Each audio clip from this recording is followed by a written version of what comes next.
You might think that the story of the Catholic Church today is a story of decline. Fewer priests, fewer vocations, fewer young people stepping forward. That is what we hear again and again. But what if that is only half the story?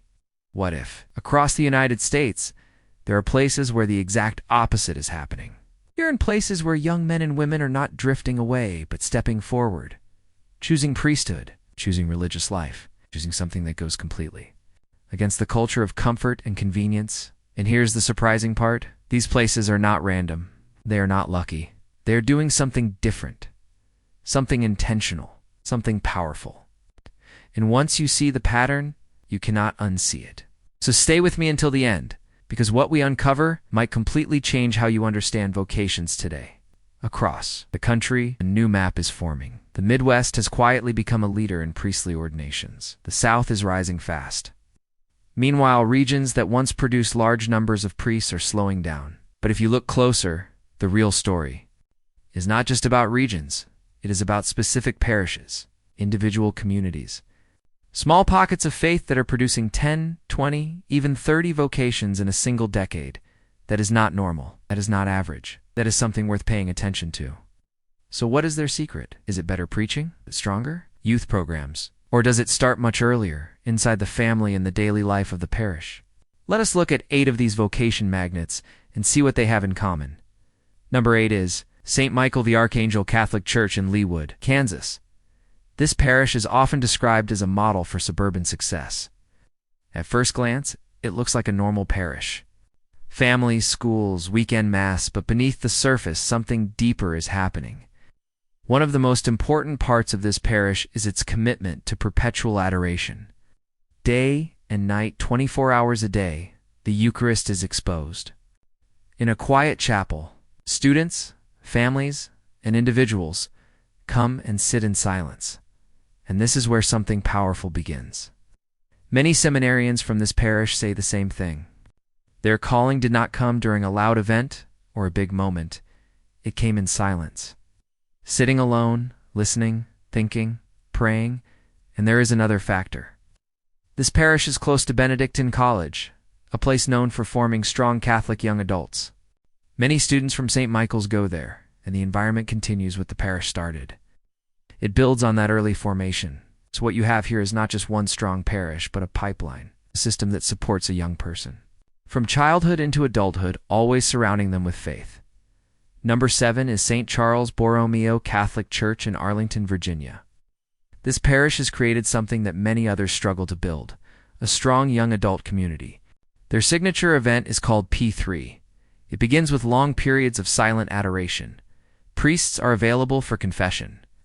Then there is a talk. And after that, something simple but important happens. People stay, they talk, they connect.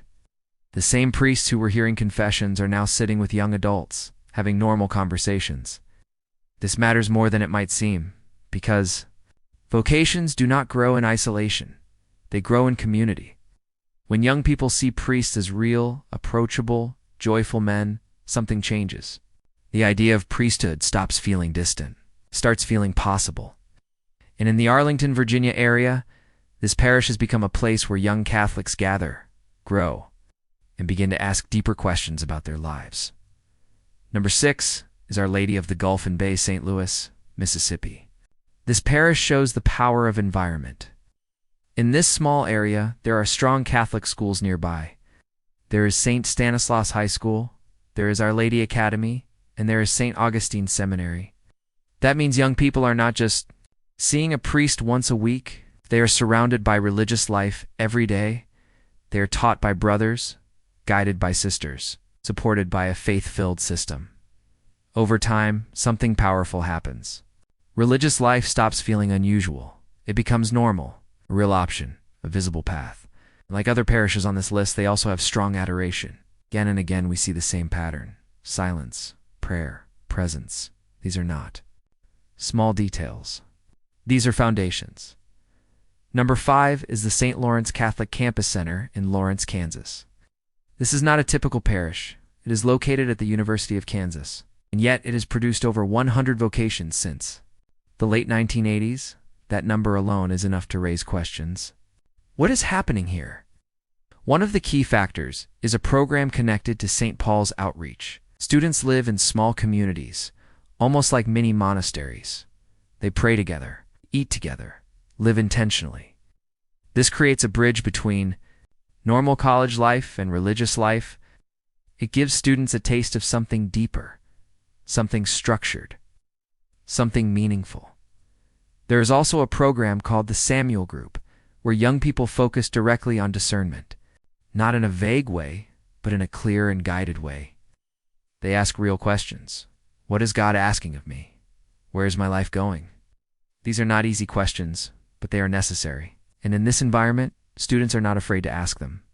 We move forward, pause for a moment, and think about what we are seeing. These parishes are not doing one big thing. They are doing many small things consistently. And together, those small things create something powerful. Number 4 is St. Peter Catholic Church in Lincoln, Nebraska. It's the Lincoln, Nebraska Diocese. Is known for producing a high number of vocations. St. Peter's is at the center of it. One of the key reasons is the presence of the School Sisters of Christ, the King. These sisters are not distant figures. They are teachers. They are part of daily life. Children grow up seeing joyful, faithful women living their vocation. This visibility matters. Because when something is visible, it becomes possible. When it is hidden, it becomes distant. That distance, can make vocations feel unrealistic. But here they are close. They are real. There is also something else worth noting. The parish has a strong culture of service at the altar. Young boys are involved. They're close to the liturgy. They experience it from the inside. And for many, that becomes the first step in a deeper journey. Number 3 is St. Mary Catholic Church in Derby, Kansas. Wichita, Kansas Diocese has one of the highest rates of priestly ordinations per capita. And one of the reasons is something very unique. Their stewardship model. Families are asked to give generously to the church. In return, their children receive Catholic education without tuition. This creates a powerful mindset. Faith is not something you consume. It is something you belong to. Yes. Something you give to. Children grow up understanding that they are part of something bigger than themselves. And when that understanding is deep enough, giving your life to God no longer feels extreme. It feels natural. And once again, we see the same pattern.